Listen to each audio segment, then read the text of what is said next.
අපි මුලින්ම බලමු වෝල් එකක් නිවැරදිව අඳින්නේ කොහොමද කියලා. ආකිටෙක්ට් ටැබ් එකේ වෝල් කියන එක මත ක්ලික් කරන්න. ඊට ප්‍රොපර්ටිස් බාර් එකේ මේ ආකාරයට වෝල් කියන එකට මාරු වෙනවා 200 mm කියලා.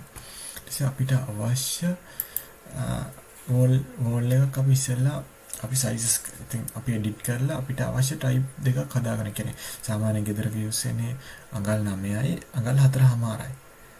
එක්ක නැත්නම් බ්ලොක් එකකට ගියොත් අඟල් 6 අඟල් 4 ඒ වගේ බ්ලොක් නේ තියෙන්නේ. ඉතින් අපි මුලින්ම මේ අපි අඟල් 9 විත්තියකුයි අඟල් 4.5 වෝල් එකකුයි අපි ඉතින් නිර්මාණය කරගන්න හදන්නේ. ඉතින් අපි මේ බේසික් වෝල් ගියට පස්සේ මෙතන තියෙනවා edit type කියලා. edit type එකට ක්ලික් කරන්න. ක්ලික් කරාට පස්සේ type properties කියලා තව මේ box එකක් open වෙනවා. ඒකේ මේ තියෙන software එකෙන් දීපු එක තමයි මේ type එක. අපි ඒක edit කරන්න හොඳ නැහැ කවදාවත්. ඒක අපි පුරුද්දක් විදියට ඒ දේ කරන්න හොඳ නැහැ. ඒ කියන්නේ තියෙන දේ ඒ කියන්නේ machine මොකද software එකෙන් දීපු මේක වෙනස් නොකර අපිට අපේම කියලා දෙයක් අපි හදාගන්න බලමු. ඊසේ type කෙනකේ තියෙන ඉස්සර duplicate කියලා. ඒ duplicate එක open කරාට පස්සේ name කියලා එකක් එනවා. අපිට අවශ්‍ය විදිහට නම දෙන්න මෙතන. මම දෙනවා wall 9 කියලා delocate කරනවා. ඊට පස්සේ අපිට දැන් මේකේ අපි අඟල් 9 බිත්යක් හදා ගන්නවා අපේ dimension එක. එතකොට මෙතන කොහොමද මම ගියේ කියලා කියන්න. මෙතන duplicate ගිහිල්ලා එතන නම වෙනස් කරා. ඊට පස්සේ මෙතන දෙන structural කියලා. structural එකේ edit යන්න.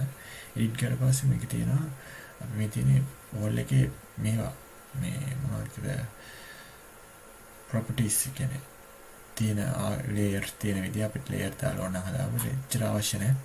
මෙතනින් මේ ස්ට්‍රක්චර් කියන එක උඩ ක්ලික් කරාට පස්සේ මේ thickness කියන තැන ක්ලික් කරාට පස්සේ අපිට අඟල් 9 මෙතන දෙන්න 0 space 9 ගහලා එන්න කරන්න අඟල් 9 ඕකේ කරා. මෙතනත් ඕකේ කරා. හරි. මම වෙනන්න මුලින්ම අපි මේක දැන් මේක කරගත්තට පස්සේ කොහොමද මේක මේ වෝල් එක අපි අඳින්නේ කියලා. මම බලන්න දැන් අපි මේ අඳින්දී මෙයා මේකේ පෙන්නන්නේ සෙන්ටර් එකකින් සෙන්ටර් එකට. හරි මේ සෙන්ටර් එකකින් සෙන්ටර් එකට කරන විදිහට. අපි ගොඩක් කලාවට කරන්නේ එහෙම නෙවෙයිනේ. අපි ගොඩක් කලාවට කරන්නේ මේ අපි ලයින් එක ඇඳලා මේ එජ් එකෙන් තමයි කියන්නේ මෙතන එජ් එකකින් පටන් ගන්න තමයි බැලුවේ. එතකොට දැන් මේක එන්නේ නැහැ එහෙම. මේක එන්නේ මෙයාගේ එජ් එකෙන් ගත්තත් මෙයාගේ සෙන්ටර් එකෙන්. ඒකට අපි කරන් තියෙන්නේ මේ ලයින් කරන් තියෙන්නේ ආගේ වෝල් ගියා. වෝල් ගියට පස්සේ මෙතන තියෙන උඩ modify මේ බාර් එක මෙතන modify බාර් එකේ තියෙන location line කියලා. දැන් center කියන එකේ මෙතන මෙන්න මේ ක්ලික් කරා. බලන්න දැන් මෙතන ක්ලික් කරාට පස්සේ මේ ලස්සනට ඇදෙනවා. අපි කොහොමද internal විදියටනේ අපි කොහොමද drawing එකක් කරන්නේ. එතකොට බලන්න දැන් ලස්සනට එනවා. ගියා. නේ.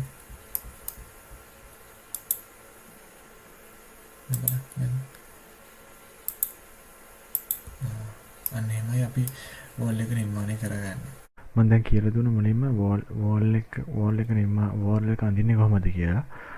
දැන් බලමු අපි කර්ව් වෝල් එක අඳින්න වුණොත් කොහොමද කරන්න කියලා. මුලින්ම ආකිටෙක්ට් එකේ වෝල් කමාන්ඩ් ඉරන්න අපි හදාගත්ත වෝල් ටයිප් එක හරි. නම් අපි මේ ටයිප් එක මාරු කරමු. 4.5 ටයිප් එක මාරු කරලා මේකේ modify කියලා තියෙනවා මේ උඩ ටැබ් එකේ ආකිටෙක්ට් ටැබ් එකේ කෙළවරේ මේ දකුණු අත පැත්තේ කෙළවරේ modify කියලා ඒක ක්ලික් කරන්න. ඒකේ තියෙනවා මේ modify tool එකේ මේ තියෙන්නේ curve එක.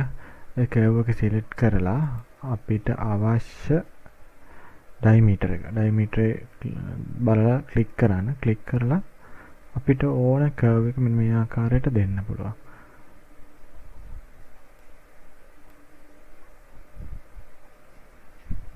දැන් හරි අපිට දැන් මේ අපි ඉන්නේ wall command එකේ wall command එකෙන් අයින් වෙන්නම් දෙපාරක් escape එක බලන්න පුළුවන්. escape එක ඒ command එකෙන් අපි අයින් වෙනවා. අපි දැන් බලමු මේක අපි මේ අදගත්ත curve එක elevation area කියලා කොහමද තියෙන්නේ කියලා. මේ තියෙන්නේ. අපි elevation area පස්සේ එයාගේ height එක පේනවා level 3. ඒ කියන්නේ අඩි 20ටත් වඩා උඩින් පේනවා. ඒ කියන්නේ මේ software එකේම දීපු level එකක් තමයි අඩි මෙමෙ තියෙන්නේ. මේ properties bar එකේ අඩි පෙන්නලා තියෙන properties bar එකේ තියෙන top construction එකට යටින් එකේ අඩි 20යි අඟල් ගන්න. ඒ කියන්නේ software එකේම දීපු ගණන් තමයි ඒ ගන්න. අපි ඒක අපිට අදාළ නැහැ. අපි ගන්න ඕන level 2 කියන එකට තමයි අපි ගන්න ඕනේ. මේක දැන් select කරලා තියෙන object එක අපි හදපු wall එක. ඊට පස්සේ තියෙනවා මේ properties bar එකේ top construction කියලා. එතන ඉස්සරහා මේ ක්ලික් කරාට පස්සේ පොඩි arrow එකකුත් එක තියෙන. දැන් ක්ලික් කරලා level 2 එක දෙනවා. level 2 එකට දෙපු ගමන් ඔටෝම එයා level 2 එකට adjust කරන්න. දැන් අපි හිතනවා දැන් මේක level 2 එක අපිට තව අඩියක් උස්සන්න වෙනවා කියලා හදිසියට. මෙතන අපේ level 2 එකට ගාව අඩියක් ගහුවම එයා ඒක ඔටෝම adjust කරගන්නවා. ඒ විදිහට තමයි මේ software එකෙන් හදලා තියෙන්නේ. මේ ඒ විදිහට ඒ level එක වෙනස් කරගන්න ඕනේ. ඊට පස්සේ අපි 3D view එක 3D එකත් add කරගන්න ඕනේ. 3D එක add කරගන්නේ මෙතන මේ උඩ ෆයිල් එකට උඩින් තියෙන save එතන ඒ print ඒ ටිකේ තියෙන උඩ මේ පොඩි ගයක් වගේ එකක්. ඒක ක්ලික් කරපුවාම මේක 3D mode එකට හැරෙනවා. මේ curve එක මේ hidden line විදිහට තමයි පෙන්නන්නේ. අපි දැන් මේක බලමු අපි realistic look එකට. ඒ කියන්නේ අපි material එකක් දැම්මම ඒ material පේන ආකාරයට කොහොමද මේක වෙනස් කරන්නේ කියලා. අපි මේ window එකේ යටම වම් අත පැත්තේ යට තියෙනවා මේ command ටිකක්. එතන තියෙනවා box දෙක තුනක්. ඒ තුනෙන් දෙවෙනි box එක ක්ලික් කරලා පස්සේ මේ වගේ ටැබ් එකක් ඕපන් වෙනවා. ඒකේ realistic add කරගන්න. ඊපස්සේ මේ ඒක දාපු ගමන් මෙයාගේ මේක වෙනස් වෙනවා. අපි බලමු මේකට material එකක් දාන්නේ කොහොමද කියලා. මම චුට්ටක් කියන modify වල තියෙනවා. මෙතන මේ ටැබ් එක. ඒ කියන මෙතනින් කැමති එකක් brick කියන එක හරි මොකක් හරි එකක් අරගෙන ක්ලික් කරලා මේක උඩ ගෙනල්ලා apply කරන්න. මේ විදිහට තමයි material add වෙන්නේ. අපි බලමු දැන් මේක අපි delete කරමු. අපි ඊළඟ කොටසින් නම් පටන් ගමු. අපි කොහොමද house plan එක CAD එකේ තියෙන එකක් අපි මේකට import කරලා මේ කොහොමද මේ ඒ නිර්මාණය කරගෙන යන්නේ කියලා. අදට මම මේක අවසන් කරනවා. හැමෝටම අයබෝවන්.